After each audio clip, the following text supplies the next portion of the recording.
Senator, I want to quote Senator Ben Sasse for you, because what you're alleging is essentially you and your colleagues have created this controversy. So right now we are locked into a destructive, vicious circle in some ways, as you kind of outlined, which is you made an allegation that there was widespread fraud. You have failed to offer specific evidence of that widespread fraud, but you're demanding an investigation on the grounds that there are allegations of widespread fraud. So essentially, you're the arsonist here. President Trump is the arsonist here. You've started this fire, and now you're saying, whoa, look at this. Oh, my God. All these people believe what we told them because you didn't have the guts to tell the truth that this election was fair. Chuck, this fire was started back in January of 2017. People like Mark Zaid, in his tweet, the coup has started, first of many steps, rebellion and impeachment to follow ultimately. This was started when the mainstream media dropped any pretense of being unbiased and actually chose sides during this election. This fire was started when you completely ignored, for example, our investigation of Hunter Biden. No evidence of wrongdoing there, and now we find out after the election, no, there is a fair amount of evidence to the point that we have a real FBI investigation. Senator, all right, I've had enough of hearing this. Listen, I've had enough of this too.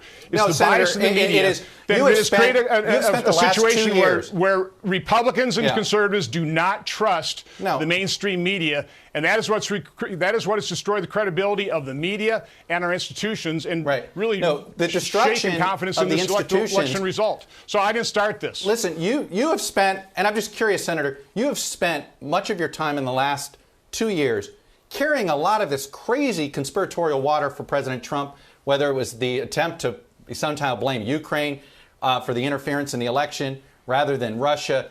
You've used your committee to sort of create the illusion of voter fraud, as you just described earlier, because there are, quote, allegations. I'm just trying to understand here, what are you doing it for? You're not trying to overturn the election, you just said.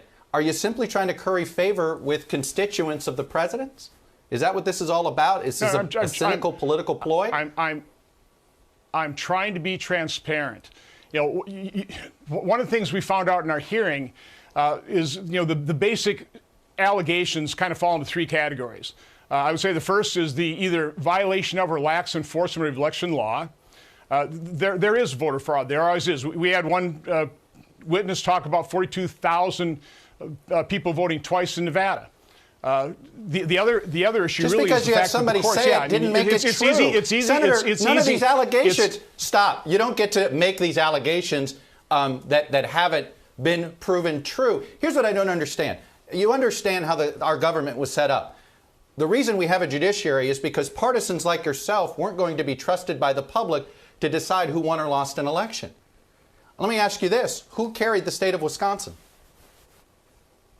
Well, Vice President Biden has won by 20,000 votes.